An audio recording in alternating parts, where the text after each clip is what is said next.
사도신경으로서 우리의 신앙을 고백합니다.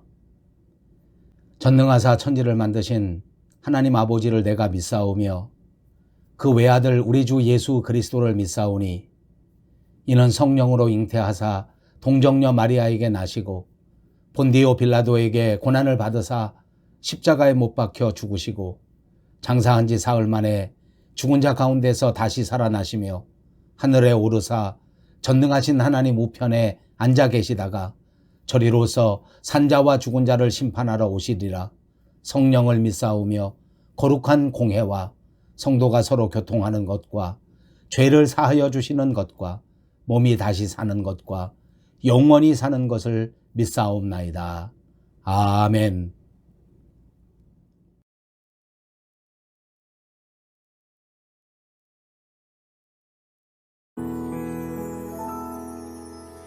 나 가진 재물 없으나 나 남이 가진 지식 없으나 나 남에게 있는 건강이지 않으나 나 남이 없는 것 있으니 가진 재물 없으나 나 남이 가진 지식 없으나 나 남에게 있는 건강이지 않으나 나 남이 없는 것 있으니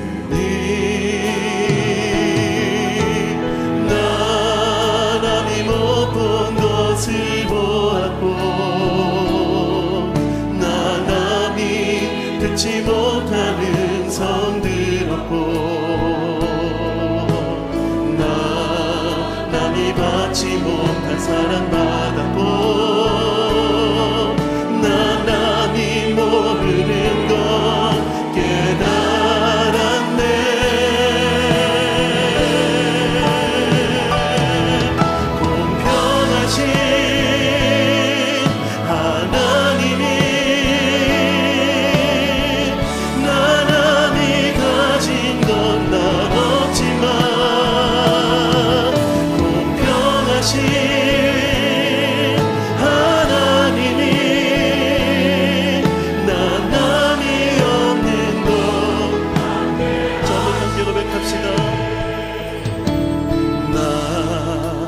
가진 재물 없으나 나 남이 가진 지식 없으나 나 남에게 있는 건강이지 않으나 나 남이 없는 것 그네를 고백합시다. 나 남이 못 본 것을 보았고 나 남이 못 본 것을 보았고 나 남이 듣지 못하는 성 들었고 하나님 오늘 이 시간 큰 음성 듣기를 소망합니다. 나 남이 받지 못한 사랑 받았고 나 남이 모르는 것 깨달았네. 그 주님의 은혜를 기억하며 주님을 높여 드립시다. 공평하신 하나님이 나 남이 가진 건 나 없지만 공평하신 하나님이 나 남이 없는 것 함께 고백합시다. 공평하신 하나님이 공평하신 하나님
내 영혼의 햇빛 비치니 주 영광 찬양해. 이 세상 어떤 빛보다 이 빛 더 빛나네. 주의 영광 빛난 광채 내게 비춰주시옵소서. 그 밝은 얼굴 배울 때 나의 영혼 내 영혼에 노래 있으니 내 영혼에 노래 있으니 주 찬양합니다. 주 귀를 기울이시사 다 듣고 계시네. 주의 영광 빛난 광채 내게 비춰주시옵소서. 그 밝은 얼굴 배울 때 내 영혼의 봄날 되어서 내 영혼의 봄날 되어서 주 함께 하실 때 그 평강 내게 깃들고 주 은혜 꽃피네. 주의 영광 빛난 광채 내게 비춰주시옵소서. 그 밝은 얼굴 배울 때 내 영혼에 희락이 있고 내 영혼에 희락이 있고 큰 소망 넘치네. 아멘. 주 예수 복을 주시고 또 내려주시네. 주의 영광 빛난 광채 내게 비춰주시옵소서. 그 밝은 얼굴 배울 때 그래서 함께 고백합시다. 내가 매일 기쁘게 순례의 길 행함은 주의 팔이 나를 안보하며 내가 주의 큰 복을 받는 참된 비결을 이절 함께 고백합시다. 전에 죄에 빠져서 평안함이 없을 때 예수 십자가의 공로 힘입어 그 말 안에 엎드려 참된 평화 얻음은 주의 영이 함께하리라. 아멘. 성령이 계시네. 할렐루야 함께하시네. 좁은 길을 걸으며 밤낮 기뻐하는 것 나와 동행하시고 모든 영려하시니 나는 숲의 새와 같이 기쁘다. 내가 기쁜 마음으로 주의 뜻을 행함은 선포합시다. 성령이 계시네. 성령이 계시네. 할렐루야 함께 하시네. 좁은 길을 걸으며 밤낮 기뻐하는 것 그래서 연단합시다. 세상 모든 영광과 나의 모든 정욕은 십자가의 힘이 못을 막았네. 어두운 밤이 지나고 무거운 짐 벗으니 주의 영이 함께하리라. 성령이 계시네. 할렐루야 함께하시네. 좁은 길을 걸으며 우리 한 번 더 이 믿음을 선포합시다. 성령이 계시네. 성령이 계시네. 할렐루야 함께 하시네. 좁은 길을 걸으며 밤낮 기뻐하는 것 우리 마지막으로 전심을 다해 성령이 계시네. 성령이 계시네. 할렐루야 함께 하시네. 좁은 길을 걸으며 밤낮 기뻐하는 것 주의 영이 함께하리라. 아멘. 우리와 늘 동행하시는 임마누엘 나의 하나님 그 놀라운 사랑과 그 은혜를 찬양합니다. 할렐루야. 마음을 모아 기도드리겠습니다.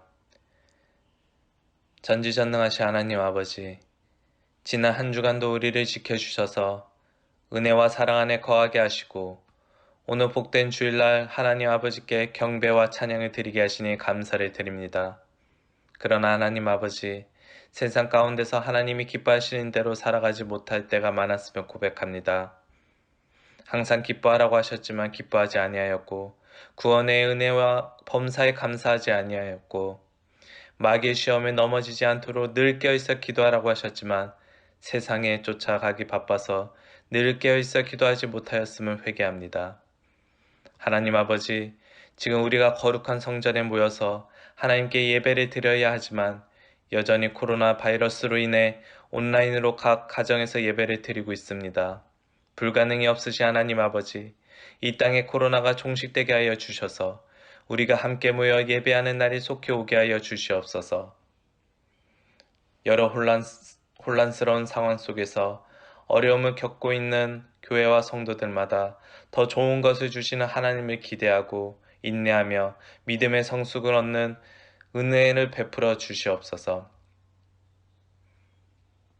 긍휼의 하나님 아버지, 우리의 형편과 처지를 주관하시고 주님의 사랑과 평화가 넘칠 수 있도록 은총을 베풀어 주시옵소서. 정치 지도자들에게 지혜와 분별을 주셔서 나라를 사랑하는 흩어진 마음을 하나로 모이게 하여 주시고 전염병 방지를 위해 수고하고 있는 의료진들과 관계자들이 지치지 않게 도와주시옵소서. 이 시간 가정을 위해 기도합니다. 하나님께 경외하는 도구가 되는 가정이 될 줄 믿습니다. 하나님, 우리가 함께 모여 주님께 예배할 때 우리 가족 구성원 한 사람 한 사람에게 하나님이 예배하신 축복을 더 허락하여 주시고 우리 자녀들에게 주의 뜻을 알아가며 꿈을 가지고 살아가도록 믿음의 뿌리를 심어 주시옵소서. 오늘 말씀을 선포하시는 박상호 목사님에게 날마다 영육간의 강건함을 더하여 주시고 증거되는 말씀을 통하여 우리 영혼이 깨어나고 살아나는 복된 시간을 허락하여 주시옵소서. 예배 첫 시간부터 마치는 시간까지 홀로 영광 받으시오며 말씀이 육신되어 우리 안에 거하시는 주 예수 그리스도의 이름으로 감사하며 기도드립니다. 아멘. 예, 오늘은 신약성경 베드로전서 2장 1절에서 3절까지 있는 말씀입니다. 그러므로 모든 악독과 모든 기만과 외식과 시기와 모든 비방하는 말을 버리고 갓난아기들 같이 순전하고 신령한 젖을 사모하라. 이는 그로 말미암아 너희로 구원에 이르도록 자라게 하려 함이라. 너희가 주의 인자하심을 맛보았으면 그리하라. 아멘. 예, 여러분 안녕하셨습니까? 2월 14일 주일입니다. 지난 주간 금요일에는 우리 조국에서 지키는 구정 설날이었습니다. 한 해의 새로운 시작을 알리는 구정절기인 건데 다시 한번 이 설날 새해를 맞이하는 여러분 모두가 다 주 안에서 평안하시기를 바라고 새해에는 반드시 모든 상황이 호전되어지고 회복되어져서 우리 모두가 마음껏 하나님을 찬양하고 하나님을 예배하는 멋진 한 해가 될 수 있기를 바랍니다. 또한 여러분 모두가 계획하고 소원하는 좋은 일들이 주 안에서 다 형통하게 이루어지시기를 주님의 이름으로 축복합니다. 예, 오늘은 베드로전서 2장 1절에서 3절까지 있는 말씀을 강해할 것인데 베드로전서 강해 6번째 시간이 되었고 말씀의 제목을 믿음의 성숙이라 이렇게 정했습니다. 사람들이 만나서 서로 인사를 나눌 때 그 인사 말은 아마도 그 시대의 상황을 반영하는 그런 의미가 있는 것 같습니다. 예를 들면 인사말 가운데 밤새 안녕하셨습니까? 이렇게 하는 인사말이 있습니다. 자고 나면 사람이 탈이 나고 때로는 죽고 또 자고 일어나면 또 사람이 죽고 이런 시절에 사람들이 서로 만나면 밤새 안녕하셨습니까? 이렇게 인사를 하게 됐다는 겁니다. 이제 그런가 하면 또 진지 잡수셨습니까? 이런 인사말도 있습니다. 식사하셨습니까? 밥은 드셨나요? 이렇게 하는 인사말을 쓰던 시대가 있었습니다. 사실 저도 어렸을 적에 이런 인사말들을 정말 많이 들었던 것 같습니다. 밥을 먹었느냐, 먹지 않았느냐. 이게 어떻게 인사말이 될 수 있을까? 이게 단순히 그 문화적 배경을 이해하지 못한다면 이게 문법적으로는 잘 말이 안 됩니다. 사실은 제가 캐나다에 이민 와서 가끔 가다가 이런 실수를 합니다. 점심 식사하고 난 다음에 사무실에 들어가서 동료를 만난다든지 다른 사람 만났을 때 이제 서양 사람들에게도 교수님에게 제가 점심 식사는 했느냐 이렇게 물어보는 겁니다. 아마 그분들은 굉장히 당황됐을 것 같아요. 이런 실수를 많이 했었습니다. 아무튼 너무나 가난한 시절이 우리에게 있었기 때문에 하루하루 먹고 살기가 힘들었던 그런 때가 있었습니다. 그래서 사람들끼리 만나면 진지는 잡수셨습니까? 이렇게 인사를 하게 됐던 거죠. 요즘 여러분들 어떻게 인사하시나요? 당연히 캐나다에 이민 와서 사시니까 인사말도 조금 달라졌을 건데 뭐 어떤 분들은 간단하게 하이 하이 이렇게 인사 제일 보편적인 것 같은데 우리가 아는 것처럼 이제 서양식으로 인사하면 How are you? 이렇게 인사할 겁니다. 요즘 어떻게 지내시나요? 이렇게 묻는 인사말이라고 생각합니다. 아마 이것이 요즘 코로나 팬데믹을 맞는 이 시대의 사람들에게 또 꼭 맞는 시대적 상황을 반영하는 인사말인 것 같기도 합니다. How are you? 어떻게 지내시나요? 우리 모두가 지금 어떻게 지내고 계시나요? 잘 지낸다고는 이제 말할 수 없을 것 같고요. 누구든지 다 그냥 그럭저럭 잘 견디고 있다. 이렇게 저렇게 그냥 겨우겨우 지내고 있다. 이쯤 대답하실 분들이 제일 많을 것 같습니다. 저만 그런 게 아니라 진짜 이 상상치도 못했던 팬데믹 사태를 지나가는 우리들 모두의 마음에 공감이 가는 그런 인사말이고 그런 대답의 말이 아닐까 싶습니다. 벌써 우리가 자유롭게 나다니고 또 자유롭게 나가서 외식하고 또 자유롭게 여행하고 하던 것을 전부 못하게 된 지가 벌써 1년이 되고 있는 겁니다. 정확하게 11달 지났습니다. 우리 교회 생활도 이제 가만히 보면 우리가 예배당 예배를 드리지 못하고 이렇게 온라인 예배로 전환한 지가 이제 11달 된 거지요. 작년 3월서부터 그렇게 했으니까 진짜 얼마 안 있으면 1년입니다. 그런데 지금도 이게 어떻게 될는지 아무도 예상할 수 없을 정도로 불투명합니다. 언제서부터 다시 예배당 예배로 복귀할 수 있을 것이다. 이렇게 말을 하려고 하면 아마 제 생각에는 적어도 6개월 정도는 지나야 이제 언제서부터 우리가 이런 예배당 예배를 드릴 수 있을 것 같다라고 말씀드릴 수 있을 것 같습니다.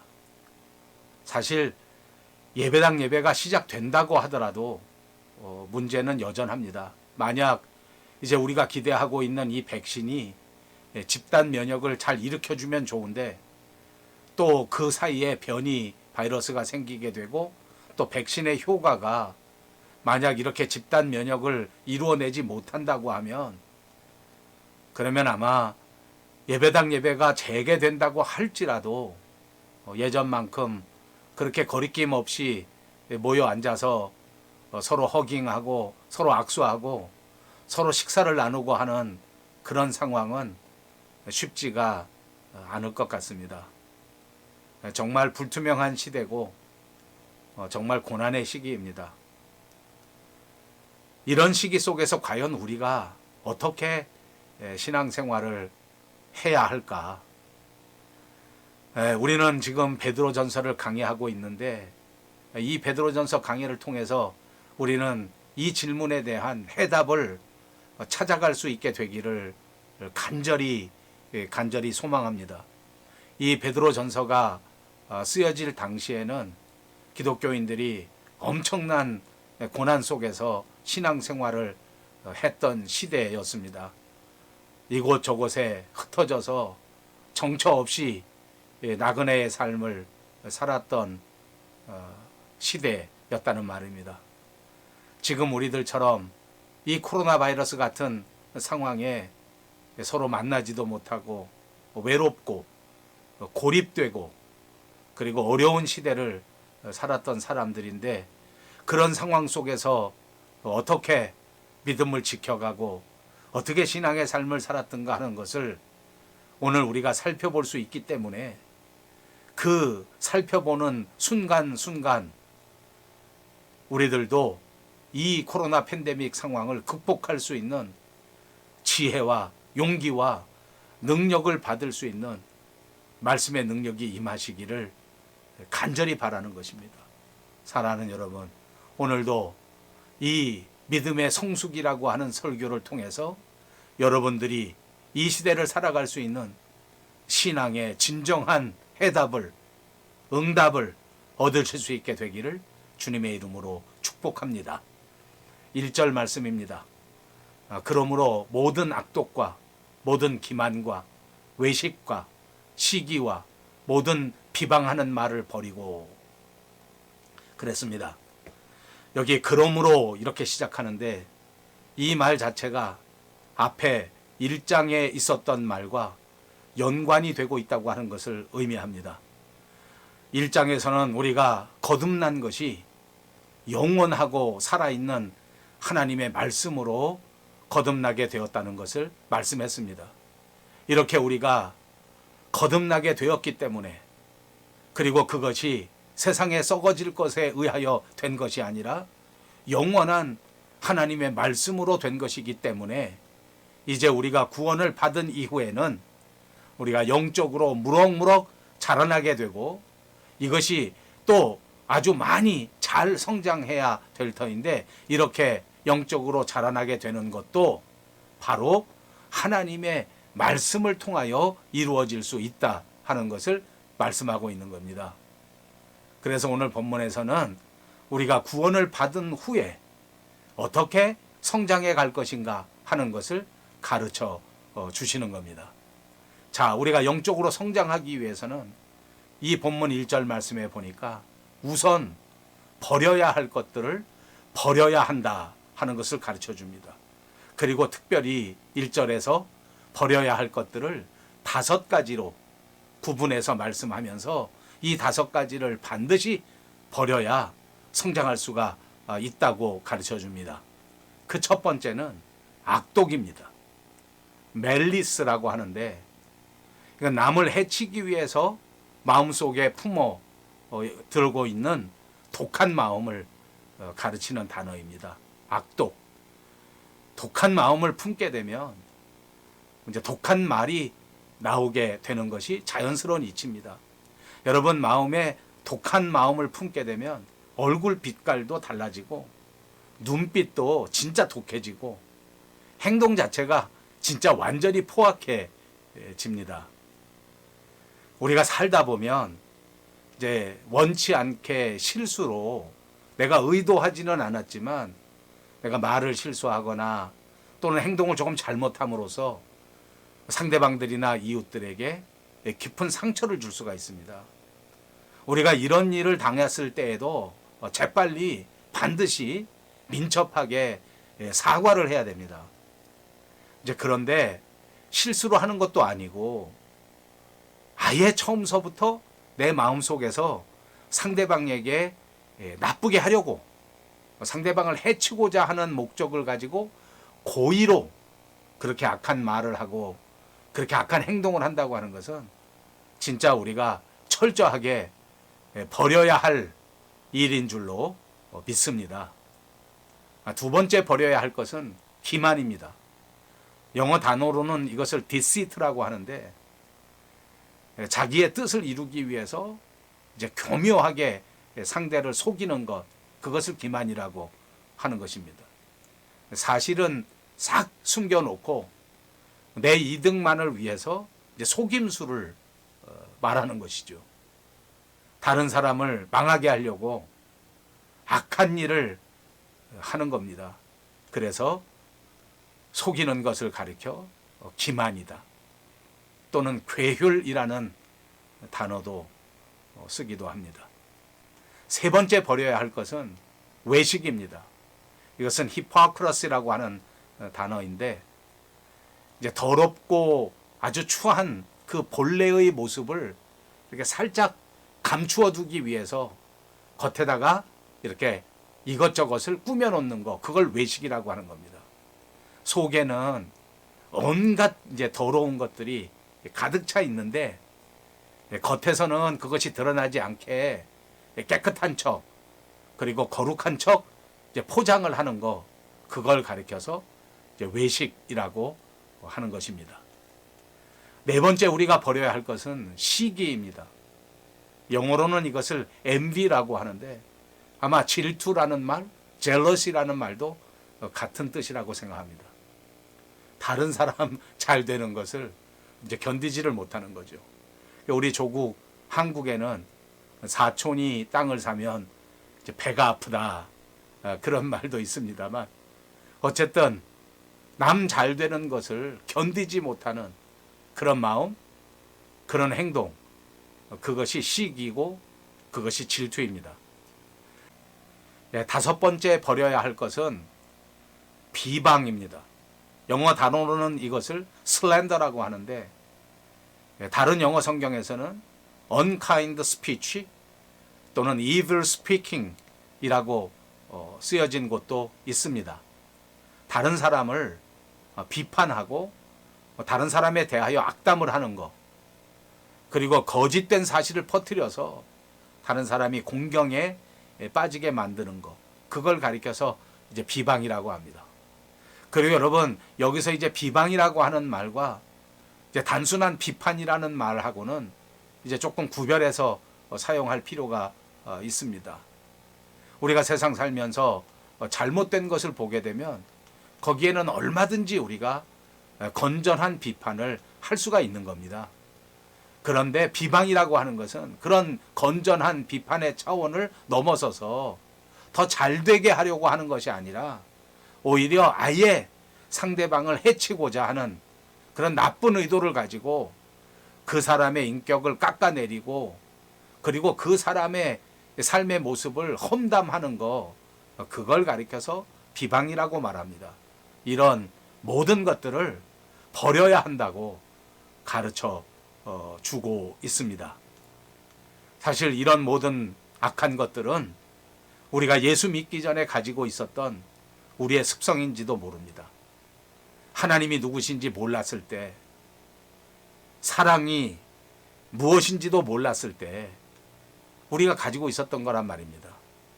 그런데 지금 우리가 예수 믿고 거룩하신 하나님의 축복된 자녀가 되었는데 아직도 그런 것들을 버리지 않고 가지고 있다고 하면 나는 하나님의 온전한 자녀가 아니라는 것입니다.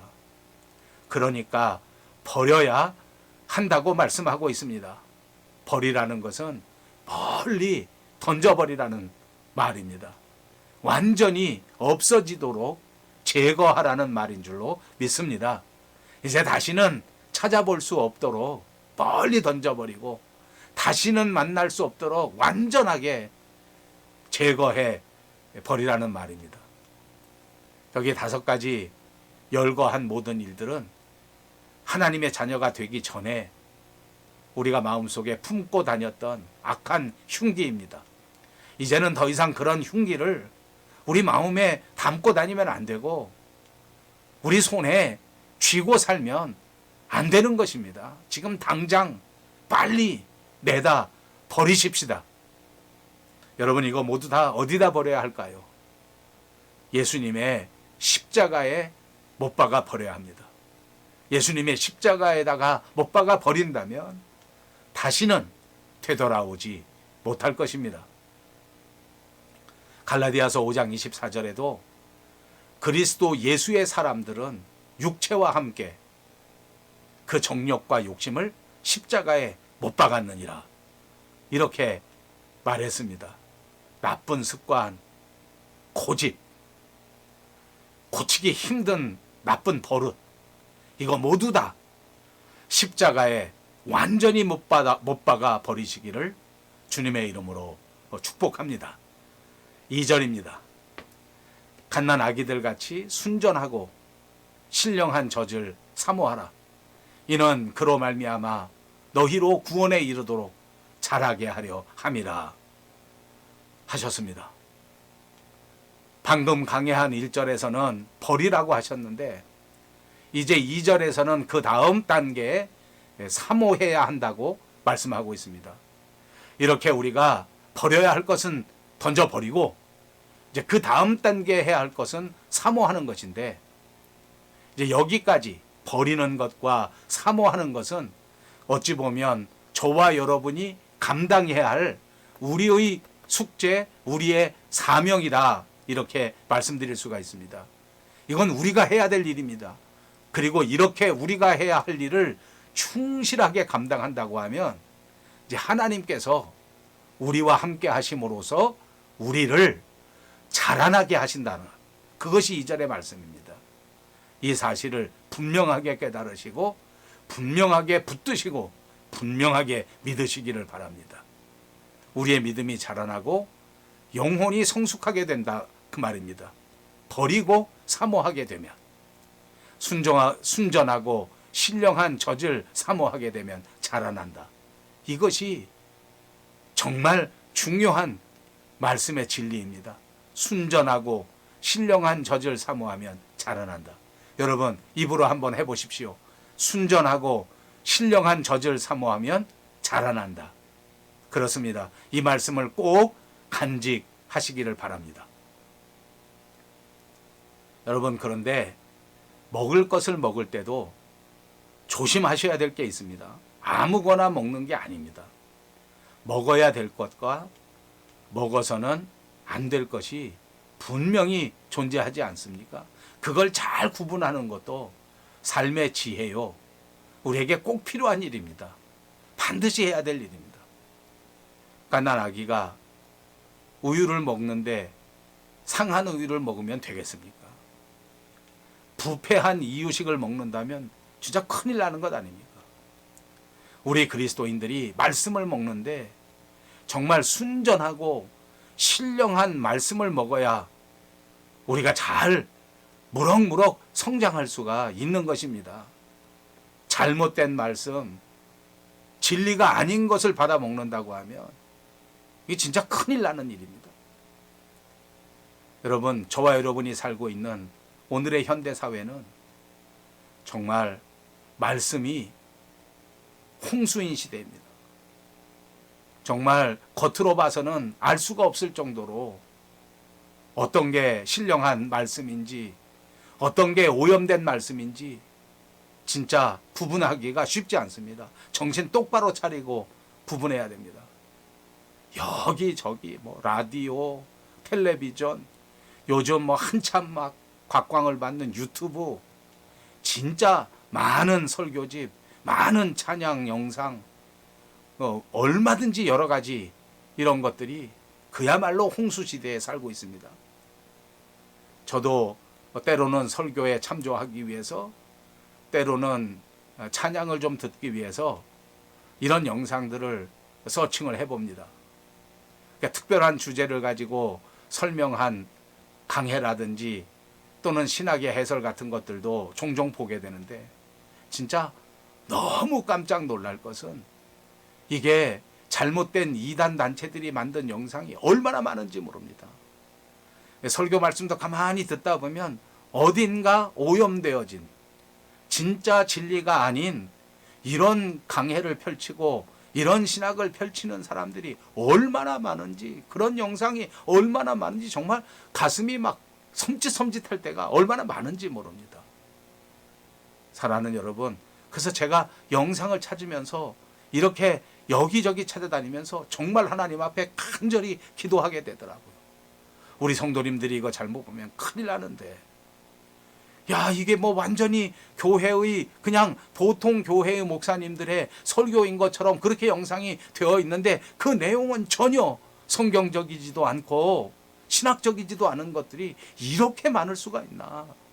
이거 우리 성도님들이 잘 구분해야 될 텐데 하면서 정말 하나님 앞에 간절히 기도합니다. 주께서 지켜주셔야 하고, 주께서 진짜 우리 사랑하는 성도님들에게 하늘의 신령한 지혜를 내려주셔야 된다. 이런 데 현혹되지 않도록, 이런 거 잘못 받아먹지 않도록 하나님 꼭 지켜주셔야 됩니다.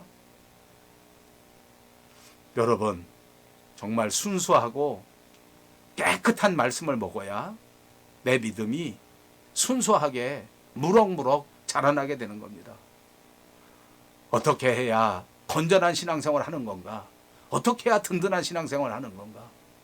철저하게 말씀 중심으로 해야 하고, 철저하게 성경 중심으로 신앙생활을 하셔야 될 줄로 믿습니다. 그러므로 여러분, 저도 언제나 가능한 한 이 말씀을 중심으로 하는, 성경을 중심으로 하는 그런 설교를 하고 그런 목회를 하려고 꾸준히 애써 오고 있습니다. 여러분들도 꼭 기억하셔서 정말 순수한 신령한 하나님의 말씀을 사모하고 그 말씀을 통해서 성장하고 성숙해야 되겠다, 잊지 마시기를 바랍니다. 지난 주간에 뉴스를 보니까 여러분들도 보셨겠지만 한국에서 또다시 안타까운 소식이 있었습니다.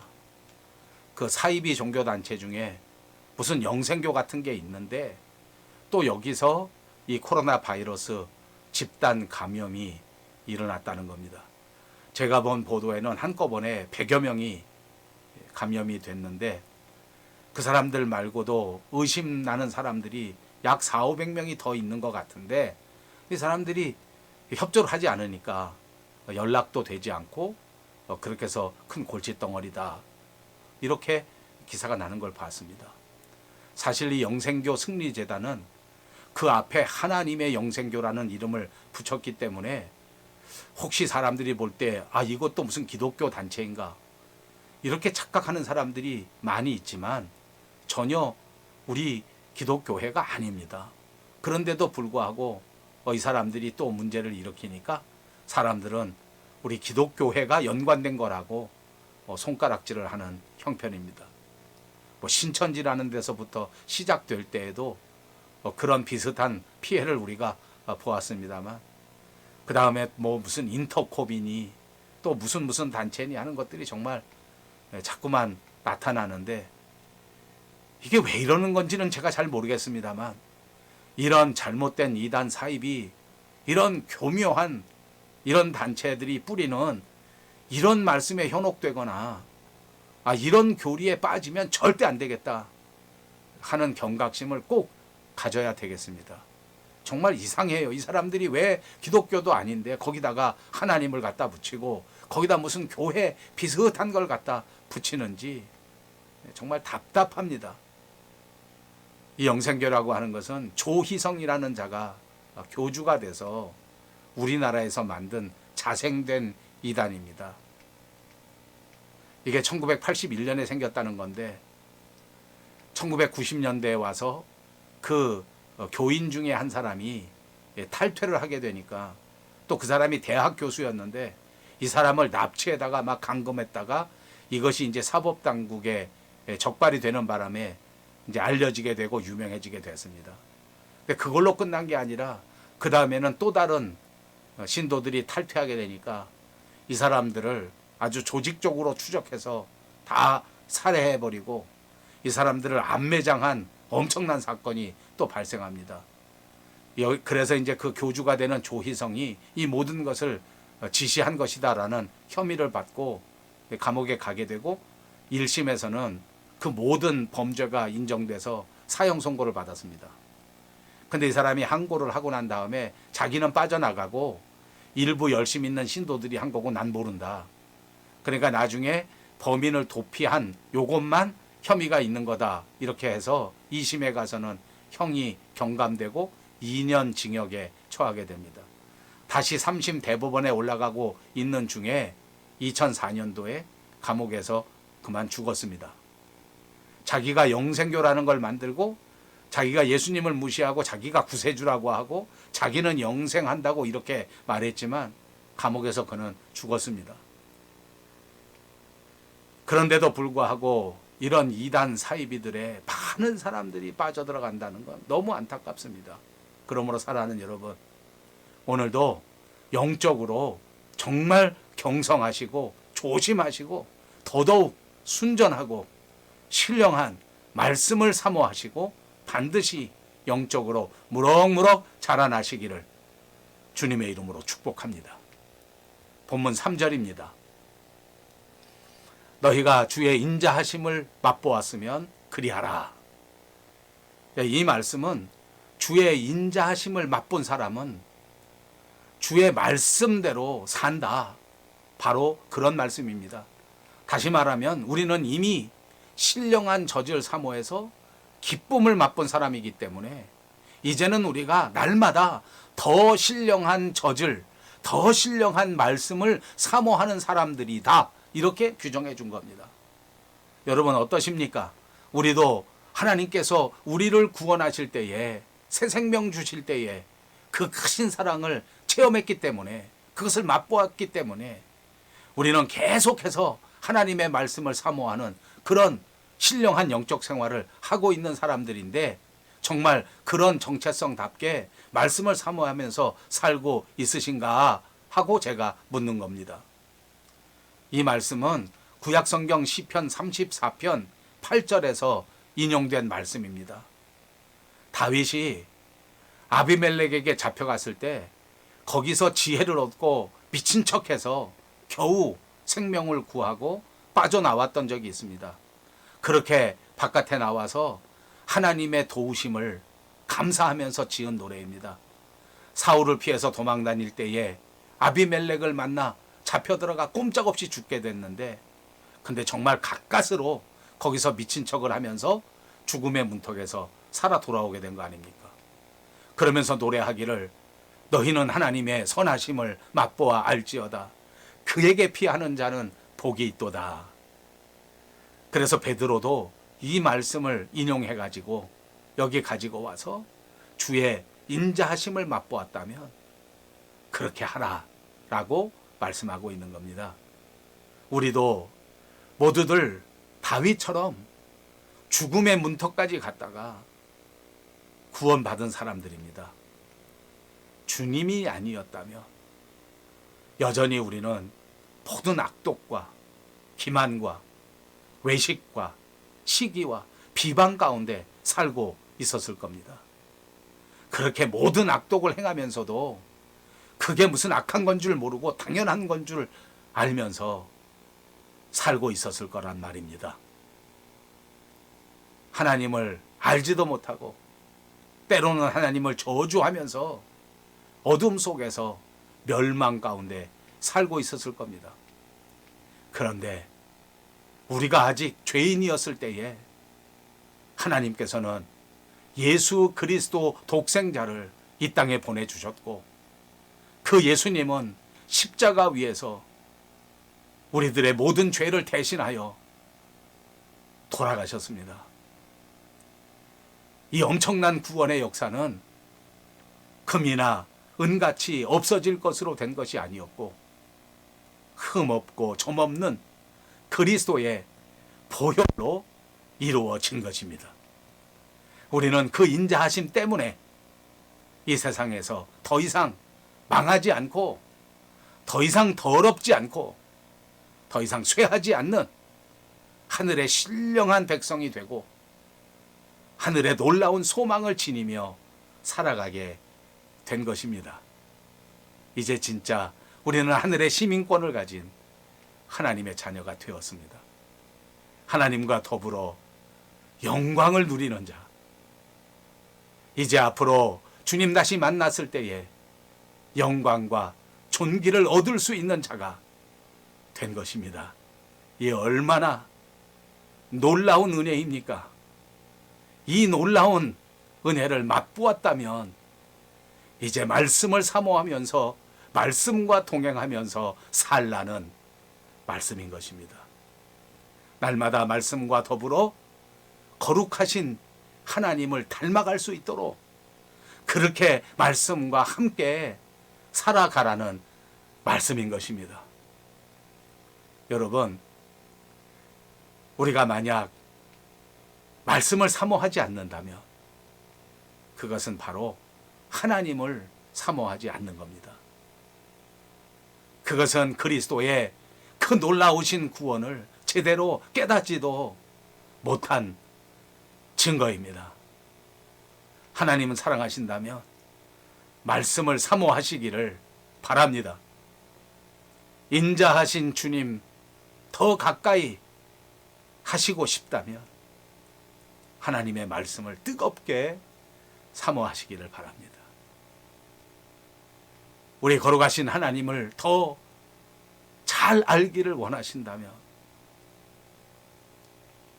길과 진리와 생명이 무엇인지를 분명하게 알기를 원하신다면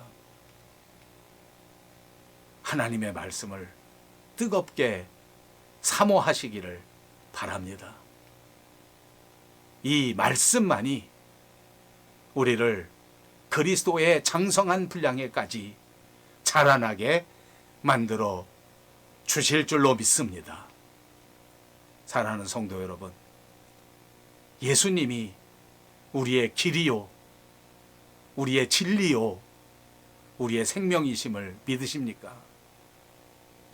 이렇게 엄청난 은혜를 맛보았으면 여러분들도 예수님 안에서 그 진리의 길로, 그 생명의 길로 걸어 가시기를 바랍니다. 오직 예수 그리스도를 통해서만 하나님께 나아갈 수 있다는 이 사실을 믿으십니까? 이와 같은 은혜를 맛보았다면 길 되신 예수님을 통해 날마다 하나님을 만나시기를 바랍니다. 그리스도인이 돼서 다시 거듭났다고 하면 이제부터 우리는 자라나야 하는 것입니다. 믿음은 관계이기 때문에 자라나지 않으면 안 됩니다. 더군다나 이 믿음은 자라나지 않으면 그냥 가만히 정체되고 있는 정도도 아닙니다. 만약에 자라나지 못한다면 오히려 거꾸로 되돌아갈 뿐만 아니라 퇴보하게 된다는 것을 잊지 마시기를 바랍니다. 우리 그리스도인들은 오늘 이 코로나 바이러스 팬데믹 시국에서 그리스도인다운 삶을 살기 위해서는 이제 말씀으로 장성한 분량에 이르르는 믿음의 성숙함이 반드시 필요합니다. 이렇게 영적으로 성장하려고 하면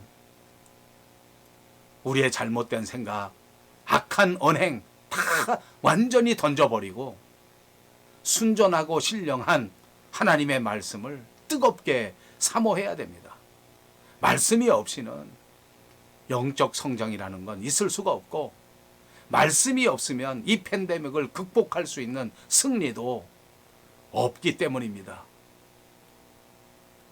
이 시간 이후에 믿음의 눈을 들어서 우리를 바라보시는 그 주님과 눈 맞춤 하시면서 예수님 안에서 걷고 예수님 안에서 살고 예수님 안에서 승리하시는 저와 여러분, 그리고 우리 밴쿠버 영성교회가 되시기를 주님의 이름으로 축복합니다. 감사합니다.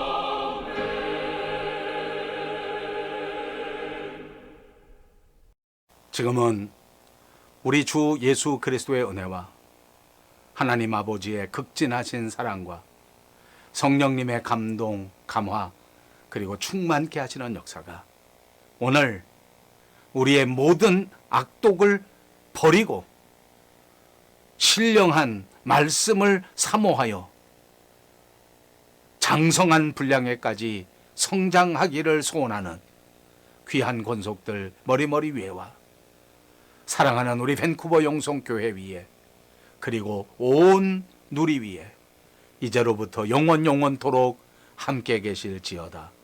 아멘.